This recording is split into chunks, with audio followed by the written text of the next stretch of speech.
పదమే కనిపిస్తుంది. భార్యాభర్తయే సరిగ్గా కలిసి ఉండని ఈ రోజుల్లో, ఎవరి సెల్ ఫోన్స్లో వాళ్ళు బిజీగా ఉన్న రోజుల్లో ఇక తల్లిదండ్రులు పట్టించుకునే పరిస్థితి ఎక్కడుంది చెప్పండి.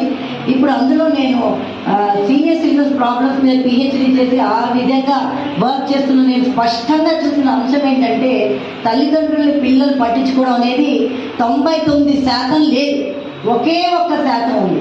వాళ్ళు ఎటువంటి వాళ్ళు అంటే, ఇంట్లో అమ్మ నాన్నకి భోజనం పెట్టి చూసుకోవడం. ఎంత విచిత్రం అంటే, నేను తెలంగాణ జిల్లాల్లోకి వాటికి నా ప్రోగ్రామ్స్లో సోషల్ వర్కర్గా తిరుగుతున్నప్పుడు నేను చూసింది ఏంటంటే, చాలామంది విలేజెస్లో మేము మా ఊళ్ళల్లో పెద్దవాళ్ళని బాగా చూసుకుంటాం, అసలు ఓల్డేజ్ హోమ్స్లోనే పెట్టామంటారు. కానీ తర్వాత లోతుగా చూస్తే ఏంటంటే, వాళ్ళ ఊళ్ళోనూ వాళ్ళ పక్కన ఓల్డేజ్ హోమ్స్లో పెట్టరు. హైదరాబాద్ లాంటి చోట ఓల్డేజ్ హోమ్స్లో పెడితే అడిగితే ఎవరన్నా మా బంధువులు ఏమైనా పెట్టేద్దాం, మా పెద్దవాళ్ళు వాళ్ళు వెళ్ళొచ్చారు పాపం, లేకపోతే పుణ్యక్షేత్రాలు తిరిగి రావడానికి వెళ్ళారు అని చెప్పే పరిస్థితి. అలాంటి పెద్దలు పిల్లలు ఉన్న ఈ రోజులలో హైమోతి గారు అన్ని విధాలుగా కూడా ఆమెకి ఆమె సాటి, ఆమెకి ఆమె పోటీ.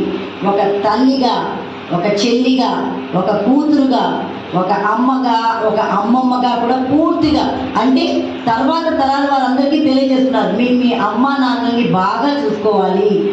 ఎలా, ఎంత బాగా చూసుకోవాలి అంటే, అన్నదమ్ముళ్ళు ఎంతోమంది ఉన్నారు, ఒక్కతే ఆడపిల్ల, అయితే తల్లిదండ్రులను చివరి దాకా చూసుకున్నది ఆమె ఒక్కరే.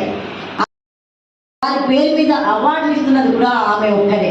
అంటే ఇప్పుడు మామూలుగానే ముందు మీ అమ్మా నాన్నని చూసుకోండి అని సమాజానికి తెలియజేయడమే కాకుండా, ఇలా వాళ్ళ పేరు చిరస్థాయి. ఎందుకంటే మీరు ఈ స్థాయిలో ఎదిగారు అంటే ఆ DNA తల్లిదండ్రుల నుంచే వచ్చింది కాబట్టి వాళ్ళని బాగా చూసుకోండి, వాళ్ళ పేరిట అవార్డులు ఇస్తే పైన ఉన్న వాళ్ళ ఆశీర్వాదం అక్షతల్లా మీకు మీదే పడుతుంది అని తెలియజేస్తున్నా హైమోతి భీమన్న గారిని దయచేసి అందరూ అనుసరించాల్సిందిగా కోరుతూ, ఆమెకి ఆమె సాటి, ఆమెకి ఆమె పోటీ కాబట్టి ఆమెకి అందరూ కూడా అభినందనలు, అభివాదాలు కరతాళ ధ్వనులతో అందించాలి మనసావాసం పెడుతుంది.